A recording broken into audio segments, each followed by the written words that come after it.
Welcome back to week 2 of the Ordinary Life Retreat. This week's theme is about embracing silence and honoring solitude. When I was a theological student, we had a learning circle one February at the Convent of the Sisters of St. John the Divine in Toronto.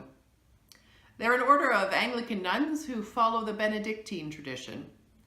And as part of their daily practice, they have meals in silence, except on Sundays, feast days, and special occasions. When I was there as a student, I absolutely loved that. Our class sessions in the morning or afternoon would be full of conversation and new information and things to think about. And then we would line up for supper or lunch, and the guest sister would assign us a place to sit, and we would fall into silence as we entered the dining hall. Grace would be said, and then we would get our food and eat in silence. Of course, it astonished me how much noise cutlery and people shifting in their chairs can make. But I loved that opportunity to just let whatever we had been dealing with that morning or afternoon settle in my soul and ponder it around in my head. As someone who benefits greatly from time to just think about things before I'm asked to respond or react to them, it was heavenly. I loved it so much more than I loved the busy conversation that we often had at meals in other learning circles, because it gave my mind space to breathe. I have a friend, however, who hated it. Her mind was racing from everything that had been said in the class session, and she wanted to talk about it now. By the time we emerged from meals, she quite literally looked like she was going to explode, and she would start talking as soon as we got upstairs and not stop for breath for several minutes. The silent meals were a little bit like torture for her. And I think this week's theme of silence and solitude will evoke different reactions for different ones of us.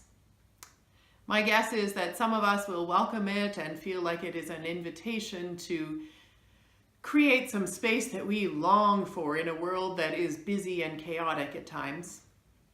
Others might find that suggestion annoying or unsettling. And still others might just think, okay, that's really hard. How do I create silence and solitude in my crazy, busy, chaotic life? Nevertheless, I do believe that regardless of our personalities and our life contexts, finding some space to be still and to be silent is good for our spiritual well-being.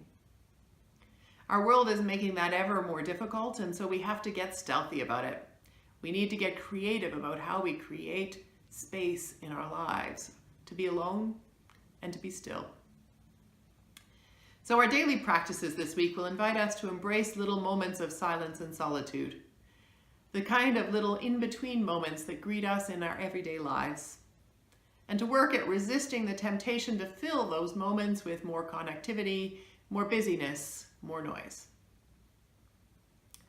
Our weekly challenge is to find an hour to embrace silence and solitude. If possible, it would be ideal for this hour to be 1 hour altogether. But if it can't be 1 hour, could it be 2 half hours or 3 20-minute periods? You need to do whatever is possible for your life.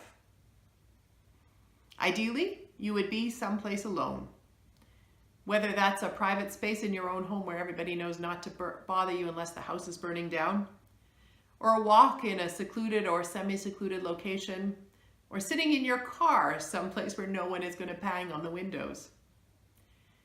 You can get creative in figuring out where you might do this.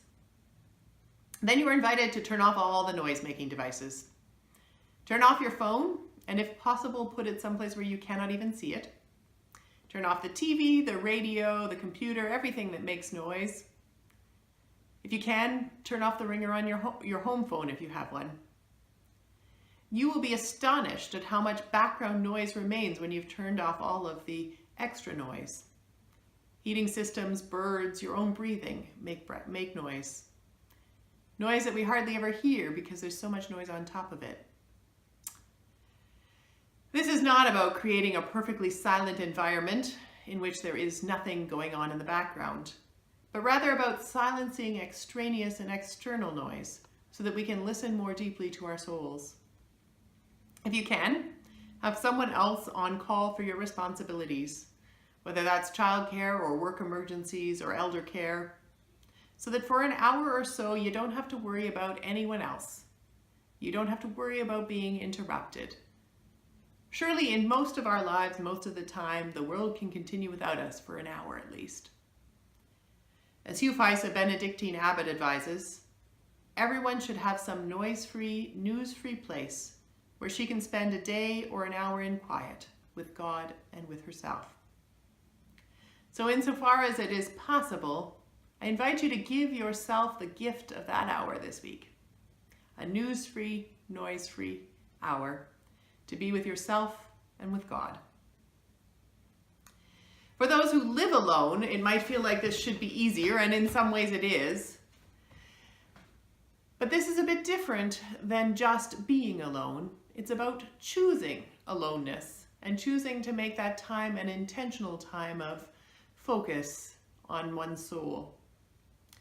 So try to see this hour as a gift that you are giving yourself, where you don't have to respond to demands or needs from the outside world, where you can be at peace with your own thoughts and attentive to the movement of the Spirit in your life.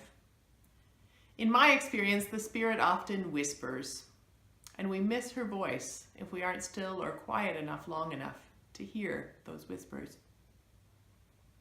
Even when we are alone, it's amazing how busy and noisy life can be, both our inner life and the world around us.